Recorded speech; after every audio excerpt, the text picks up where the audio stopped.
Is it really beneficial to delay drawing Social Security? I've got the numbers, that and more coming up.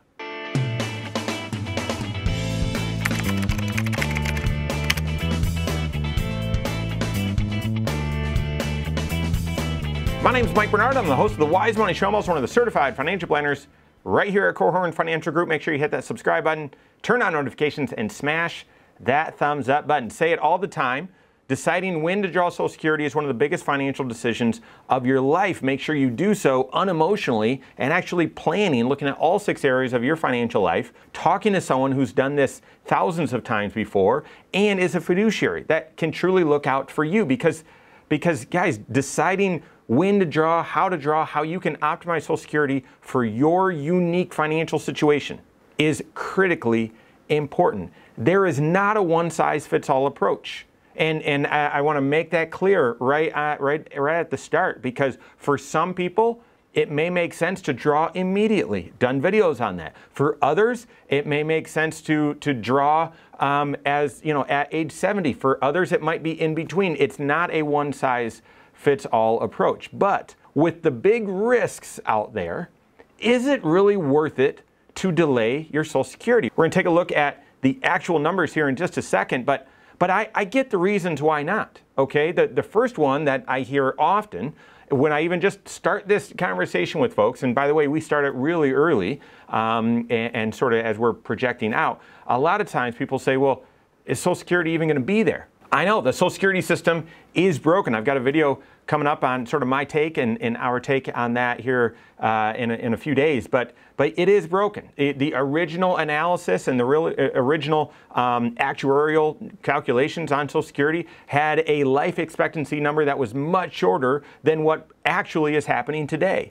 And yet we have made very few changes to Social Security. We've made some of it taxable, depending on your situation. We've delayed the full retirement age from 65 to 67, but we have not made enough changes to keep up with the changing demographics. And so yes, Social Security system is broken, and we've got 10 years to make some changes. I feel fairly confident that they will be making some changes, and they're not going to be fun. They're not going to be great. It'll likely mean higher taxes, but right now we've got 22% of all spending last year happened by people age 65 and older. That's the largest percentage on record, and therefore to just let Social Security go insolvent, I think could mean economic disaster, okay? So yes, I get the risk of, will it even be there? Well, I feel pretty strongly that it will, and actually my guess is they're probably gonna solve it by raising taxes and all sorts of stuff, and they'll probably solve it way too late to the deadline. But yes, understand the risk of, will it even be there? The other one is, will I even be there? People don't say that. They say, well, I'm not promised tomorrow. And I get that too, because right, that's we all will live with that reality and that uncertainty. But here's what is actually meant by that. Well, if I delay Social Security, then that means I'm living off of my own resources that I've saved up.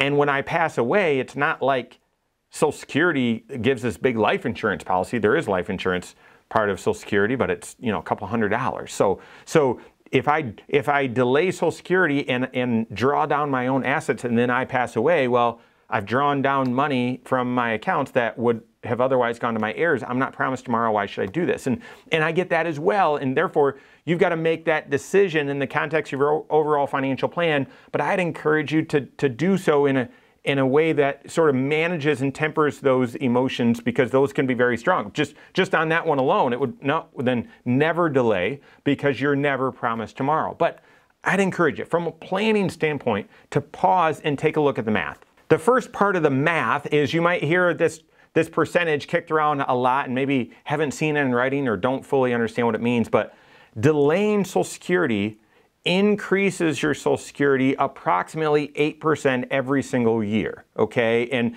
if you actually break down the numbers, it's not exactly, but it's very close, and it depends on different inflection points and so on, but it's approximately 8% increase every single year that you delay. And therefore, so if you are still working at 62. It might not even cross your mind to turn on Social Security because you know you're still working and then be penalized, and therefore delaying until 63, your Social Security would be approximately 8% higher at 63 than it is at 62. Same thing if you delay then again until 64 or 65. It's an 8% increase each year that you delay. Therefore, delaying Social Security, again, what do the numbers actually say? It's essentially a guaranteed 8% increase on that income for the rest of your life. Now, where else, even though interest rates are a lot stronger right now, I was just having this conversation with someone where they had a large chunk, part of the financial plan that we've done, we've wanted to store up some dollars and yes, max out their tax shelters and so on, but build up some dollars in cash so that they have a little bit more flexibility and liquidity.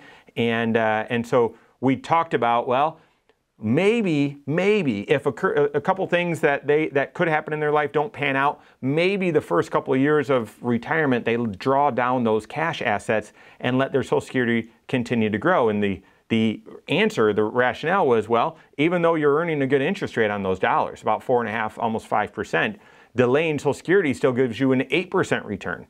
And therefore, just mathematically, again, stripping away some of those emotions, having your Social Security delayed and grow at 8% is a better return than, leaving the dollars in cash and earning 4.5% or 5%. Where else can you get an 8%, fixed rate of return like you can by delaying Social Security? Really nowhere. And so, yes, that math, every year you delay, technically every month you delay, it's proportionate. Every year you delay, it's about an 8% increase in your Social Security all the way up until age 70. And after age 70, it stops accumulating, stops growing.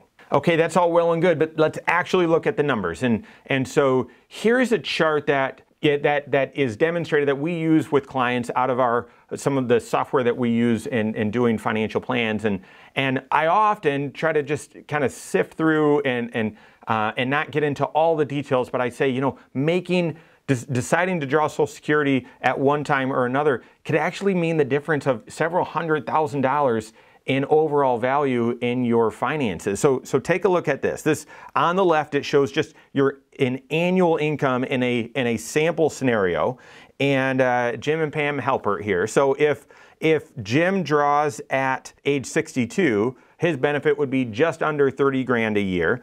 Pam drawing at 62 be just under 26 grand, based on, again, some assumptions built in here. But delaying until their full retirement age at age 67, instead of just about 30 grand for Jim, it'd be 43,000. 43,000. That's significant, and approximately 37,000 for Pam. And so delaying until age 70 at almost $54,000 for Jim, almost just over 46,000 for Pam. So gosh, $100,000 of Social Security income at age 70 if they both delay. Now, looking below before we go to the right, well, then what does that mean for break even? And we've crunched these numbers, and for more detailed individuals, we'll actually show and break down that break even analysis. But take a look. So using the strategy of, all right, draw right at age 62, and of course this assumes that they're not working, then that would make sense if your life expectancy is before 75 and 70. Using the strategy of full retirement age is appropriate if someone's life expectancy is around 80 or 82, so somewhere in there. But delaying and drawing Social Security at age 70 is best if your life expectancy, in this example, everyone's it can be slightly different, but age 82 or 77 or beyond, if your life expectancy is beyond that. So yes, delaying until 70, again, it's not going to be right for everyone, maybe even not right for most people, because you're drawing down a large chunk of your dollars. But life expectancy, if life expectancy right now is late 80s, then yes, mathematically that can make a lot of sense for a lot of people, although it's definitely doesn't fit for everyone's situation. Now, speaking to, this could be a couple $100,000 decision. Take a look at the area on the right, the chart on the right, cumulative benefits.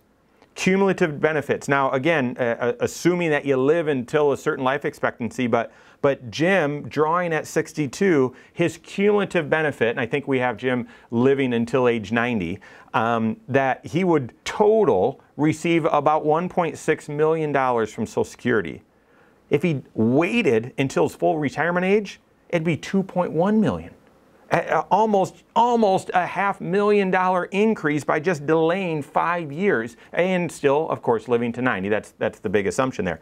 Wait until age 70, $2.4 million total, okay? And then same thing looking at Pam as well. And you might wonder, say, wait a second, if Pam's Social Security is a little bit longer or a little bit smaller, how can her cumulative be a little bit longer?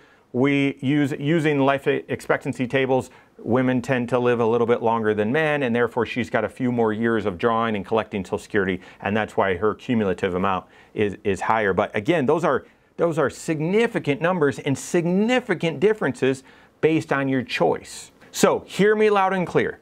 There is not a one-size-fits-all approach where everyone needs to draw immediately, everyone needs to wait until their full retirement age, everyone needs to wait until age 70.